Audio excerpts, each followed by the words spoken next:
வணக்கம், நான் chef Deena. Welcome back to chef Deena's kitchen. இன்றைக்கி நம்ம கிச்சனில் பார்க்க போகிற ரெசிபி என்ன கேட்டிங்கன்னா, வெஜிடபிள் ஷேஸ்வான் நூடுல்ஸ் எப்படி பண்ணுறது பார்க்க போகிறோம். இந்த ஷேஸ்வான் நூடுல்ஸ், இந்த வெஜிடபிள்ஸும் நீங்கள் மற்ற சாஸ்லாம் போட்டு வீட்டில் ட்ரை பண்ணி பார்த்துருப்பீங்க. ஆனால் இன்றைக்கி நம்ம வீட்டில் இருக்க பொருளை வச்சு இந்த ஷேஸ்வான் சாஸ் எப்படி ரெடி பண்ணுறோம், அந்த சாஸ் வச்சு இந்த வெஜிடபிள்ஸ் நூடுல்ஸ் எப்படி டாஸ் பண்ணுறோம். அது மட்டும் இல்லைங்க, நூடுல்ஸ் குக் பண்ணுறது டைமிங் பார்த்தீங்கன்னா 7லேருந்து 8 நிமிஷம் கரெக்டாக டைமிங் வச்சு குக் பண்ணும்போது அந்த நூடுல்ஸ் உடையாமல் கரெக்டாக எடுக்க முடியும். ஸோ இந்த மாதிரி விஷயங்கள்லாம் அழகாக நம்ம இந்த ரெசிப்பியில் பார்க்கலாம். இப்போ வாங்க இந்த ரெசிபிக்கு தேவையான பொருட்கள் என்னென்ன பார்த்தலாம். ஷேஸ்வான் சாஸ்க்கு தேவையான பொருட்கள்: காஷ்மீர் ரெட் சில்லி 50 கிராம், பொடிசை நறுக்கிய வெங்காயம் 4 டேபிள் ஸ்பூன், பொடிசை நறுக்கிய பூண்டு 1 டேபிள் ஸ்பூன், பொடிசை நறுக்கிய இஞ்சி 1 teaspoon, celery 1 tablespoon, tomato ketchup 8 tablespoon, dark soya sauce 1 tablespoon, star anise powder 1/4 teaspoon அதாவது அன்னாச்சி பூ, நட்மெக் பவுடர் 1/4 டீஸ்பூன் அதாவது ஜாதிக்காய் பவுடர், வினிகர் 1 டேபிள் ஸ்பூன், சர்க்கரை 1/2 டீஸ்பூன், உப்பு தேவையான அளவு, எண்ணெய் குக் பண்ணுறதுக்கு தேவையான அளவு. இதாங்க ஷேஸ்வான் சாஸுக்கு தேவையான பொருட்கள். இந்த ஷேஸ்வான் சாஸ் பண்ணுறதுக்கு ஃபஸ்ட்டு நம்ம என்ன பண்ணுறோன்னா, நம்மக்கிட்ட இருக்க இந்த காஷ்மீர் சில்லி யூஸ் பண்ணியிருக்கேன். இந்த காஷ்மீர் சில்லி எதுக்காக யூஸ் பண்ணுறது கேட்டிங்கன்னா, நல்லா கலர் கொடுக்கும். அந்த ஒரு காரணத்துக்காக இந்த காஷ்மீர் சில்லி எடுத்துருக்கோம்.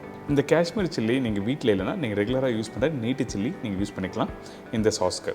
ஃபஸ்ட்டு நம்ம என்ன பண்ணுறோம், இந்த கடையில் கொஞ்சம் தண்ணி வச்சுருக்கேன். அந்த தண்ணி நல்லா சூடான பிறகு நான் சொன்ன குவான்டிட்டி காஞ்ச மிளகாய் இதில் போட்டிருக்கோம். இந்த காஞ்ச மிளகாய் போட்ட பிறகு குறைஞ்சபட்சம் ஒரு 10 நிமிஷம் நல்லா கொதிக்க விடுங்க.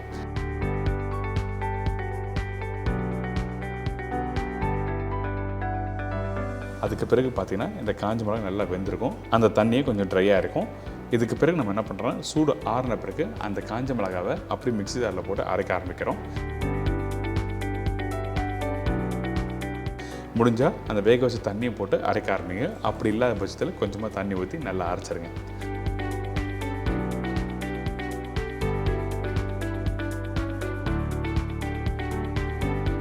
அரைக்கிற பக்குவம் என்ன கேட்டிங்கன்னா 90% அளவுக்கு நீங்கள் அரைச்சிருக்கணும். ரொம்ப ஃபைன் பேஸ்ட் வேண்டாம், கொஞ்சம் குறை இருந்தால் நல்லாயிருக்கும். சரிங்களா?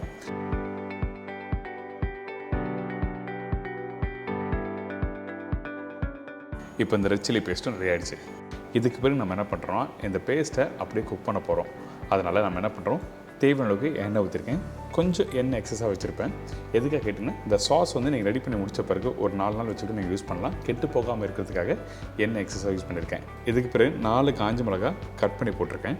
அதுக்கு பிறகு பூண்டு, இஞ்சி இதெல்லாம் போட்ட பிறகு வதக்க ஆரம்பிக்கிறோம். இந்த இடத்துல பூண்டோட அளவு அதிகமாக போட்டிருப்போம், இஞ்சியோட அளவு கம்மியாக இருக்கணும். சரிங்களா? இதுக்கப்புறம் நம்ம என்ன பண்ணுறோன்னா, பொடிசை கட் பண்ணி வச்சுருக்க இந்த வெங்காயம் போட்டிருக்கேன். இந்த வெங்காயமும் நல்லா ஃபைன் சாப் பண்ண வெங்காயம் தான் யூஸ் பண்ணணும். இதுவே ஹோட்டலில் சில பேர் பண்ணும்போது என்ன பண்ணுவாங்க, கேபேஜ் போடுவாங்க இந்த ஷேஸ்வான் சாஸில். ஏன் கேட்டிங்கன்னா, குவான்டிட்டி அதிகமாக காமிக்கிறதுக்காக. இது லோக்கலாக பண்ணுற கான்செப்ட்டு. நான் கேபேஜ்லாம் யூஸ் பண்ணாமல் டேரெக்டாக இந்த வெங்காயம் போட்டு சோத்தை பண்ண ஆரம்பிக்கிறேன். இந்த வெங்காயமும் இந்த பூண்டும் இந்த அளவுக்கு சோத்தை பண்ணி முடித்த பிறகு செலரி போடுறேன். இந்த செலரி பார்த்திங்கன்னா இந்த கொத்தமல்லி வகையில் சேர்ந்தது தான். உங்களுக்கு புரியுற மாதிரி சொல்கிறேன். இதை நல்லா பொடிசாக கட் பண்ணி போட்டிருக்கோம். எதுக்காக இந்த செலரி வந்து நான் யூஸ் பண்ணிக்கிட்டேன்னா, நல்லா வாசனை எடுத்து கொடுக்கும். அந்த ஒரு காரணத்துக்காக நம்ம என்ன பண்ணுறோம், செலரி போட்டிருக்கோம். இந்த செலரி போட்ட பிறகு நல்லா மிக்ஸ் பண்ணுங்கள். இந்த செலரி இருந்தால் தான் பண்ண முடியுமா அப்படி கேட்டிங்கன்னா, ஒன்றும் தவறு இல்லை, எல்லாமே நீங்கள் பண்ணலாம். இதுக்கு பிறகு நம்ம அரைச்சி ரெடி பண்ணி வச்சுருக்க அந்த ரெட் சில்லி பேஸ்ட்டை இந்த இடத்துல போட்டிருக்கேன். இந்த ரெட் சில்லி பேஸ்ட்டு போட்ட பிறகு நல்லா குக் பண்ணுங்கள். இந்த ரெட் சில்லி பேஸ்ட்டு குக் பண்ணுறதுக்கு குறைஞ்சபட்சம் ஒரு 5 to 10 மினிட்ஸ் ஆகும், நான் சொன்ன குவான்டிட்டி.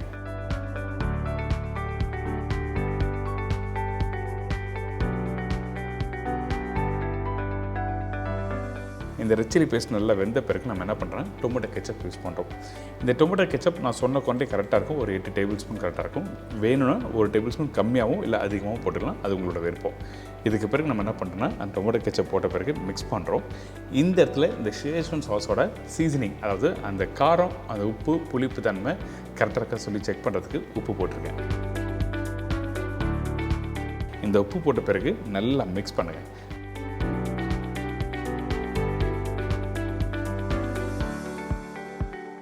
மிக்ஸ் பண்ணி முடித்த பிறகு ஸ்பைசஸ் பவுடர் யூஸ் பண்ணுறோம். நல்ல ஃப்ளேவர் வேணுன்னா கண்டிப்பாக இந்த ஸ்பைசஸ் பவுடர் யூஸ் பண்ணியிருக்கோம்.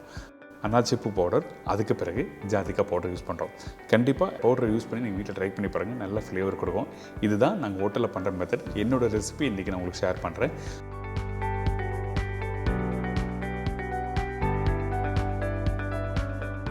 இதெல்லாம் போட்ட பிறகு நம்ம நல்லா மிக்ஸ் பண்ணுறோம்.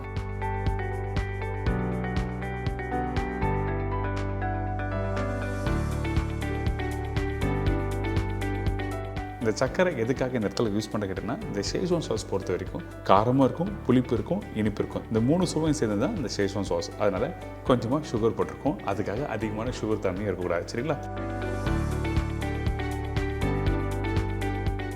இதுக்கப்புறம் டார்க் சோயா சாஸ் போட்டிருக்கோம். இதோட கொஞ்சம் வினிகர். புளிப்புத்தன்மை வேணும், அதனால் வினிகர் போட்டிருக்கேன். இதெல்லாம் போட்ட பிறகு ஒரு 3 நிமிஷம் நல்லா குக் பண்ணுங்கள். குக் பண்ணி முடித்த பிறகு அந்த ஆயில் மேலே வரும். இந்த ஆயில் வந்த பிறகு நீங்கள் அடுப்பு ஆஃப் பண்ணிவிட்டு நீங்கள் டைட்டான ஜாரில் சூடு ஆறின பிறகு போட்டு வச்சுன்னா கெட்டு போகாது. 1 மாதம் ஆனாலும் நீங்கள் யூஸ் பண்ணலாம். சரிங்களா?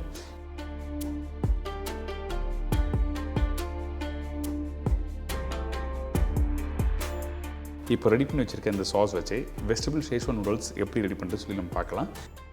நூடுல்ஸ் ஒரு பாக்கெட், ரெட் சில்லி 3 நம்பர், வெங்காயம் 1 நம்பர், பெல் பெப்பர்ஸ் தேவையான அளவு, அதாவது கலர் கேப்சிகம், கேபேஜ் தேவையான அளவு, கேரட் 1 நம்பர், ஸ்ப்ரிங் ஆனியன் தேவையான அளவு, ஷேஸ்வான் சாஸ் தேவையான அளவு, aromatic powder 1 teaspoon, dark soya sauce 1 டீஸ்பூன், சால்ட் தேவையான அளவு, எண்ணெய் 2 டேபிள் ஸ்பூன். இதாங்க இந்த நூடுல்ஸ் சாஸ் பண்ணுறதுக்கு தேவையான பொருட்கள். ஃபஸ்ட்டு நம்ம என்ன பண்ண போகிறோம் கேட்டிங்கன்னா, இந்த ஷேஸ்வான் வெஜிடபிள் நூடுல்ஸ் பண்ணுறதுக்கு நம்மக்கிட்ட இருக்க இந்த நூடுல்ஸை கரெக்டாக பாயில் பண்ண போகிறோம். அதனால் ஒரு கடாயில் கொஞ்சம் தண்ணி வச்சுருக்கேன். இந்த தண்ணி நல்லா சூடான பிறகு கொஞ்சமாக எண்ணெய் ஊற்றிருக்கோம்.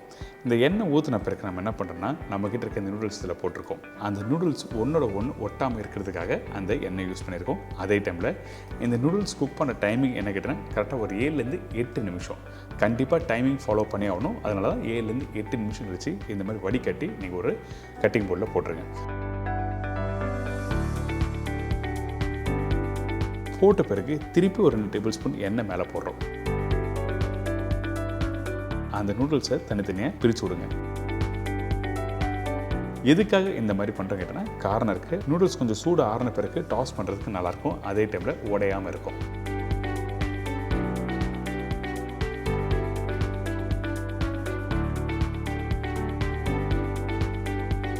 பார்த்தீங்களா, இந்த நூடுல்ஸு நல்லா முழுசாக நீட்டாக இருக்குது. இதுக்கப்புறம் இந்த ரெடி பண்ணி வச்சுருக்க நூடுல்ஸு வெஜிடபிள்ஸும் டாஸ் பண்ண போகிறோம். அதனால் அதிகபட்சம் 1 டேபிள் ஸ்பூன் எண்ணெய் போதும். இதுக்கப்புறம் காஞ்ச மிளகாவை டைமண்ட் ஷேப்பில் கட் பண்ணி போட்டிருக்கோம். இதுக்கப்புறம் வெங்காயம், இதோட நம்மக்கிட்ட இருக்க எல்லா வெஜிடபிள்ஸும் போடுறோம். அதாவது கேரட், கேபேஜ், பெல் பெப்பர்ஸ், அதாவது கலர் குடமிளகாய், 3 கலர் குடமிளகாயும் போட்டிருக்கேன். இதெல்லாம் போட்ட பிறகு ஜஸ்ட் 1 செகண்ட் டாஸ் பண்ணுங்கள். இதோட நம்ம ரெடி பண்ணி வச்சுருக்க ஷேஸ்வான் சாஸ் இந்த இடத்துல யூஸ் பண்ணியிருக்கோம். தேவையான அளவுக்கு நீங்கள் போட்டுக்கலாம். அதிகபட்சம் 1 பாக்கெட் நூடுல்ஸுக்கு 1 டேபிள் ஸ்பூன் ஷேஸ்வான் சாஸ் போதும். இதெல்லாம் போட்ட பிறகு டாஸ் பண்ண ஆரம்பிங்க. கொஞ்சம் அந்த வெஜிடபிள்ஸோட அந்த சாஸ் மிக்ஸ் ஆன பிறகு நம்மளுக்கு தேவையான அளவுக்கு இந்த நூடுல்ஸ் இதில் போடுறோம்.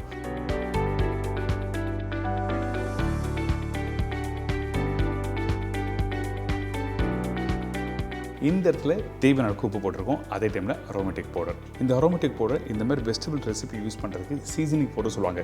அந்த டேஸ்ட் நல்லா எடுத்து கொடுக்க தான் இந்த அரோமேட்டிக் பவுடர் யூஸ் பண்ணுறோம். பேசிக்காக பார்த்தீங்கன்னா நிறைய பேர் சைனீஸ் ரெசிபிக்கு அஜினோமோட்டோ யூஸ் பண்ணுவாங்க. அந்த அஜினோமோட்டோ யூஸ் பண்ணாமல் இந்த மாதிரி நல்ல ஒரு ஹெல்த்தியான பவுடர் யூஸ் பண்ணால் நல்லாயிருக்கும். இதுக்கு பிறகு டார்க் சோயா சாஸ், இதோட ஸ்ப்ரிங் ஆனியன் போட்டு நல்லா டாஸ் பண்ண ஆரம்பிக்கிறோம். டாஸ் பண்ணும்போது உங்களோட ஸ்பேச்சில், அதாவது கரண்டி பார்த்தீங்கன்னா உங்கள் பேனில் நடுவில் இருக்கணும். அப்போ தான் அந்த நூடுல்ஸ் இந்த சாஸ் எல்லாத்தையும் நீங்கள் நல்லா மிக்ஸ் பண்ணி எடுக்கிறது நல்லாயிருக்கும். பார்த்தீங்களா, டாஸ் பண்ணி முடிச்ச பிறகு ஒரு அருமையான ஷேஸ்வான் வெஜிடபிள் நூடுல்ஸ் ரெடி ஆயிடுச்சு. கண்டிப்பாக உங்கள் வீட்டில் பண்ண முடியும். நம்ம வீட்டில் இருக்க பொருள் வச்சு தான் அருமையான டேஸ்ட்டில் ஒரு அருமையான ரெசிபி சொல்லி கொடுத்துருக்கேன். ட்ரை பண்ணி பாருங்கள். நம்ம வீட்டு குழந்தைங்களுக்கு எல்லாருக்கும் ரொம்ப பிடிக்கும். குழந்தைங்க மட்டும் இல்லை, பெரியவங்களும் சாப்பிடுவாங்க.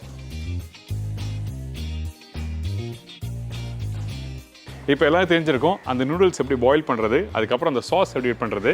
அதே மாதிரி அந்த சாஸ் ரெடி பண்ணி முடிச்ச பிறகு அந்த வெஜிடபிள்ஸு, சாஸு, நூடுல்ஸ் இந்த 3த்தையும் எப்படி டாஸ் பண்ணால் கரெக்டாக வரும்னு சொல்லிட்டு தெளிவாக ஸ்டெப் பை ஸ்டெப்பாக சொல்லி கொடுத்துருக்கேன். ட்ரை பண்ணி பாருங்கள். எல்லாருக்கும் பிடிச்சிருக்கு நினைக்கிறேன்.